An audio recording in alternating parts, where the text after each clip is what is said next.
on the air, so Mr. Ash says as he pushes this button and that button and pulls another one. Viewpoint, the program of personalities, politicians, and perspectives.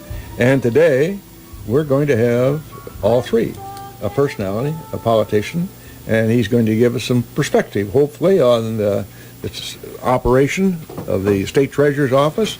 At 8:30, our State Treasurer, Mr. Dan Rutherford, will be calling in, and we're awaiting that call on time. In the meantime, Mrs. Busby, I'd like to introduce you formally to your public. Oh, well, that's good. How are you this morning, my dear? Just quite fine, thank you. Okay, you know, we always try to start with the kudos. And I got a real big one today. I have a real big one.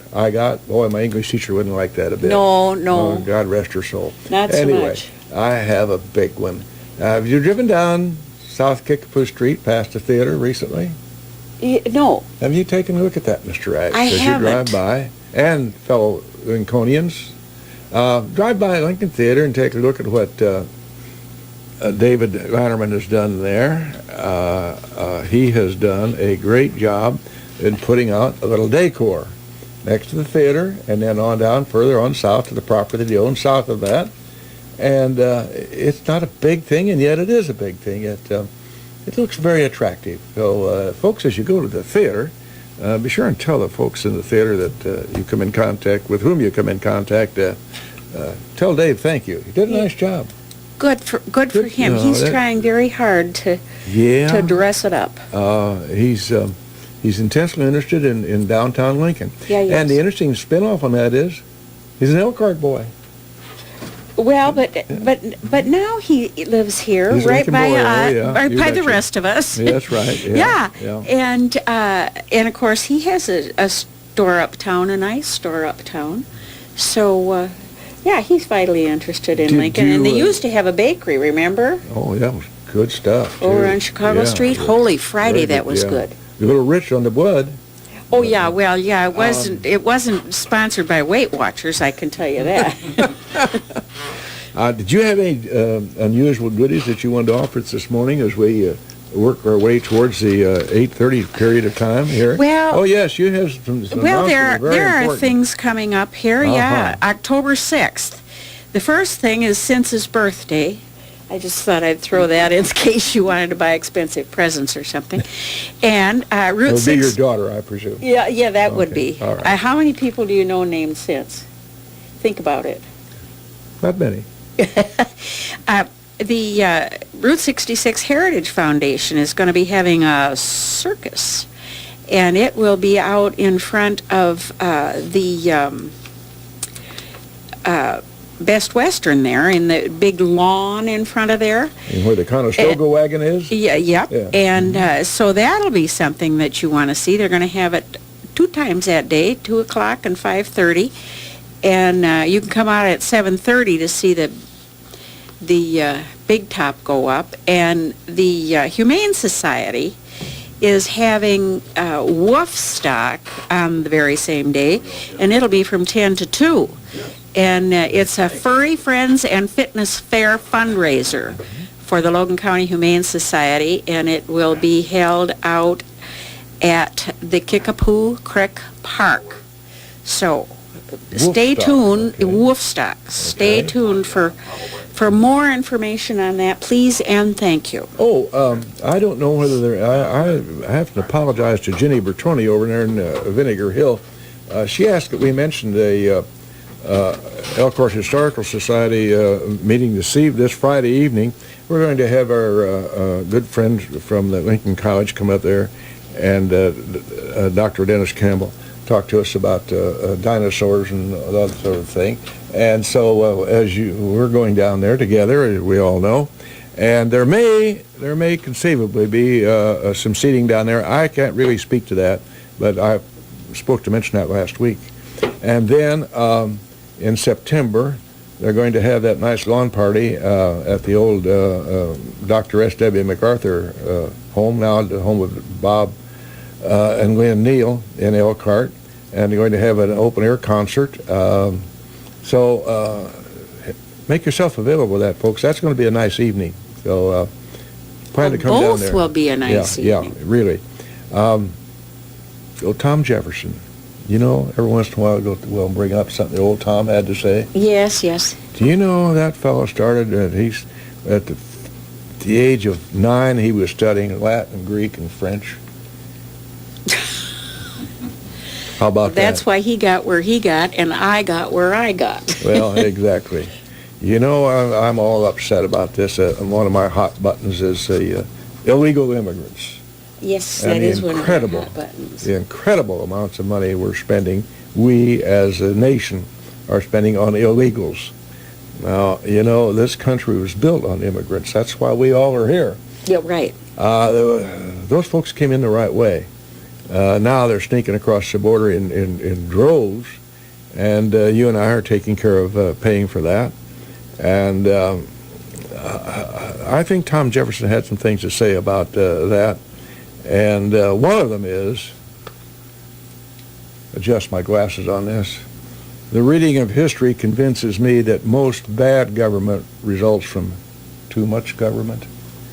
Do Well, you suppose there's anything to that? amen. Sometimes they get involved in something, and I think, you know, with all the work they have to do, they ought to just not do that. I hear the phone ring-a-ding-a-ding. You got a phone? Oh, my hearing aids don't work that well. So anyway, Well, I don't know what it is. That might be a case. Don't know. We are on the air? We're not on the air. Okay, so we'll word Oh, it he'll- is for you. It's Oh, for it's you. a question. Okay, comment. All right, good. Glad to have a caller here. Go right ahead, please, caller. Yeah, Bill, this is Doug Muck. How are you? I'm sorry. Good morning, sir. It was nice to see you at the fundraiser for Aaron Schock the other day. Well- And the comment I had, and kind of a question for you to debate, is we heard a very disturbing statistic that our representative gave us, something along the lines of 80% of the legislation passed since the Obama administration took office has not been read by our representatives before it's been passed. Oh, isn't yeah, that special? That's a given, I think, and it's a staggering statistic, and it speaks to what their mindset is out there. Most of those folks. Go ahead, Doug. I interrupt you. I stepped right all over nothing you. but deal making. Oh, yeah. In other words, you vote for mine, I vote for yours. Right. It doesn't matter what's in there. Well, So- though, Doug, you must remember that the famous words of Nancy Pelosi, we have to pass this so that we'll know what's in it. Yeah, we find out in the courts. We find out at great expense to the taxpayers, and it gives those that have the agenda the opportunity to get their foot in the proverbial door. Yeah, you know, we can sit here and kind of laugh at that dumb statement that Pelosi put out, but we shouldn't be laughing at that. That's a serious matter, and it just speaks to the mentality of those folks out there who are running around that passing laws that impact every citizen of the United States. And the health care law, of course, now we're going to open up Pandora's box here. Mind you, of course, this is fair and balanced, unbiased opinions. If you buy that, Doug, I got a used car I Mine want and to mine talk to you alone. about. Bill, you and I are the only two unbiased people in the world, I think, yes. But, you know, there's so much in this so-called health care bill that has not one doggone thing to do with health whatsoever. And they just tack this in and tack that on, and the first thing you know, we've got this huge, humongous sick bill that you couldn't read. A Philadelphia lawyer, let it go to Logan County lawyer, Doug, couldn't read the thing in 6 weeks. It's so long you get eye strain and you can't continue, you know. There's so many pages. Well, it's a sad commentary, and you know, this old Tom Jefferson was exactly right. You know, those old boys, they were citizen legislators. That's what happens now today. We have professional legislators. Some of that's not all bad, but there's some babies that need to get the bathwater cleaned up, or they're all going to get thrown out. Those folks, they came into the government, and they went about their legislative business, working on behalf of their peers in government and their fellow citizens. Then they went back to their farms or their pharmacies or their medical practice or law practice, whatever it was. Now, of course, they're all, it's a professional job. Nope, I agree with you completely, Bill, and I appreciate you being the voice for us little guys out there. Well, I'm a little guy, so I have to be. Don Peasley and I, we're vertically challenged, you know. Well, anyway, it was nice talking to you. It's time to get to work. All right, appreciate it. All right, take thank you. care. Get You have those a good billable night. hours in, Doug. Thank you. All righty. You know, just as late as this morning, some of the prognosticators were guessing that the turnout was going to be very low in November. I hope to heaven that that is not the case. No, And they're going to, we'll have Sally Litterly on before election time, of course, but you've got chances to vote at every place except your local gas station from about here and through the election day. You know, that's another hot button of mine, and it has been for a long time, as you well know, is the poor turnout at elections. The greatest system of government in the world, notwithstanding all its foibles and problems, and Lord knows there are plenty, but people don't show up to take a hand in their own government. And then they cry about it, what's going on. I don't understand it. I don't listen to any crying from people who don't vote, though. That you've relinquished your right to complain if you haven't tried to do anything. You know, 648-5510, by the by, in case anybody has any further comments, or they'd like to refute what the old guy said. Don't refute anything Mrs. Busby has to say. Goodness gracious, don't do that. That's my neighbor, and I have to back up for her.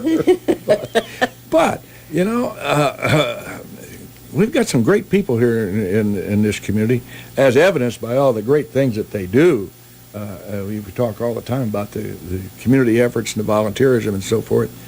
But when it comes to voting time, we come up pretty short as far as numbers of people percentage of the population who show up to vote. That's the one right we have. We may disagree with everything that's going on, and that's about the only, other than me a mouth ache like I am right now, that's about the only way we can protest is go to the polls and vote. But people, it's easier to talk about it. People don't want to put their money on it, you know? Well, it's a sad thing. It's a real bad commentary, and I would like to think that I think we have a call this morning. We have, and you put your headset on here, my dear. Yes, sir. Good morning, Mr. Treasurer. Is this Bill? Yes, good morning, Mr. Treasurer. How are you this morning? Bill and Judy Busby here, sir. My golly, it's my lucky day. Oh, yeah. You don't have Judy as a neighbor. That's my lucky day. and a fellow broadcaster. Well, how are you this morning? First thing I'd like to say, Mr. Treasurer, is number one, this gentleman, ladies and gentlemen, has a lot to do, and he's being very kind to us by taking some time out of a busy day to call in and communicate with the voters here in the WLCN area. We appreciate that very much, Dan. Well, I got to tell you, thanks for saying that, and I think that's a part of what I should do as the elected, Illinois State Treasurer. Mm-hmm. But the other thing is, I actually like doing it. Yeah. I'm from Pontiac, Illinois. Yeah, I know. You're up there in Judge Hubert Edwards territory. That's exactly right. Yeah, so just a little bit north here, and I know the communities into which we come, and I think it's important to communicate what we're doing in state government and where we're going in the direction of the future of the state of Illinois. So I get a chance to talk to you and Judy. Something I can write in my diary tonight. Yeah, well, all right. Well, we kind of follow around what you're doing, and we've been privileged to be at meetings and fundraisers where you come to Logan County, and it's always a joy to see you, Dan. We appreciate the work you're doing. I'd like to get right into Sure. the real meat of what we'd like to talk about this morning. Number one, you and Judy Bartopinka have talked about and seem to be in favor of the consolidation of the two offices, the comptroller and the treasurer.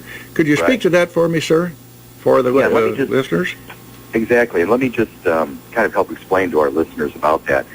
The Constitution of the state of Illinois established two separate elected constitutional officers, one of treasurer and one of the state comptroller. Now, in simplest of terms, the difference between them is myself, Dan Rutherford, the Illinois State Treasurer, I am responsible to be the investment officer. So I take the state's portfolio and I invest it for secure liquidity and return. Now, there's a lot more to my office that I do than that, but that's from the basics of it. the Office of Illinois Comptroller is responsible for the disbursements to pay out the bills. Now, again, there's a lot more to that office than that, but from the basics, that's what the Constitution says. Back in the 1950s, there was one finance officer of the state. Now, I don't know how he did it, but somehow he absconded with some money. So In Illinois that happened? yeah, as Well, far how back he- as the 1950s, Judy. Go figure. Cynic that she is, Dan. Exactly. And so what's happened is that the Constitution was changed, so we have two finance officers in theory to kind of keep a check and balance. Mm-hmm. During the campaign of 2010, when Judy Topinka and I each were running for her for comptroller, me for state treasurer, we both said at the time, we believe we can consolidate into one office, eliminate an office, with still keeping secure checks and balances. We both got elected. We didn't change our position. We still believe we should eliminate one of our offices. Mm-hmm. When we went to introduce the resolution to change the Constitution in the General Assembly, it passed unanimously out of the State Senate. I testified and was present there. It went to the State House. Comptroller Topinka testified and supported, and it stopped. It got out of committee, but it was pulled up in Rules Committee. So the Speaker of the House, Mike Madigan, does not believe the public of Illinois should have the decision as to whether they combine the two offices. So he has stopped it and has not allowed it to go forward, which I think is unfortunate. It does save some money. It won't fix the state budget, but it does save some money if we consolidate the two offices. And more than anything, my belief is if you can structurally reconfigure our government to be more streamlined, we should pursue that. And that's where it is now. It's bottled up in the State House because of Speaker Mike Madigan. Yeah, and they won't Does come out till he's ready for it to come out, Does Mr. Madigan which will be never. have as much faith in the population in Illinois as we have in the government in Illinois? Is that it? You know, that's a very good question. I don't know. I obviously I can't answer that question, but you know, his public statements are, well, he believes that we need to have the checks and balances. Well, I can tell you candidly, the days that Orville had in the 1950s, having cash or securities available for people to touch and carry out of the vault no longer exist. I mean, it's all electronic and wired. Plus, today, we have the Office of Auditor General, which is a separately independent appointed auditor of the state that didn't exist in the 1950s. So the theory or the concept of the checks and balances, I think, is not the reason to not pursue the fact we consolidate the two offices. Now, is the Auditor General, Mr. Rutherford, the person to whom you and Judy Topinka both are responsible? I don't know that I would say the word responsible to. The Auditor General, well, let me say something first. We have in the State Treasurer and the State Comptroller, we have our own internal auditors, which, you know, are on our staff to do auditing. We hire external auditors to do the outside, you know, review of the books. But the Auditor General of Illinois is an independently appointed for a 10-year term position that is has the authority to audit any place at any time, anything in state government, plus doing whatever the regular, the regular cycle of audits are. So the Auditor General is basically like a watchdog auditor that can come in and verify and check. And I think that's a very powerful and good thing to have happen. Who sends the Auditor General to the various departments? Who decides where he's going to work? Who decides where he's going to audit? Mm-hmm. There, over a 5-year period, there is a sequence. So you know that the Department of Corrections will be audited from the Auditor General, you know, this time this year or whichever. You know, there's a sequence that it just rotates through. Then there are two other options. One is the Audit Commission of the General Assembly could vote and direct the Auditor General to do a specific audit. And the other is the Auditor General himself. If he believes that they're a suspect or has need, he can make the determination that they will audit this specific area for his own volition. To whom is he responsible then, directly? Who makes him responsible? who does he have to report to? Well, and the beauty of it is this was set up that there really is no outside entity other than the Illinois State Senate. Mm-hmm. He is nominated and must be confirmed by the Illinois State Senate for a 10-year appointment, mm-hmm. and it must pass by 2/3 of the Illinois Senate. And the reason it was set up that way is that it takes away some of the potential politicization of that appointment because, no one political party has 2/3 majority, and it's not appointed by a governor. It's not like you have to be appointed every 2 years, so you go at the whim of a political cycle. It is basically a 10-year term, and the gentleman that we have serving in the Auditor General's position today is an extremely respected, highly qualified individual that I think has done a very good job for the people of Illinois.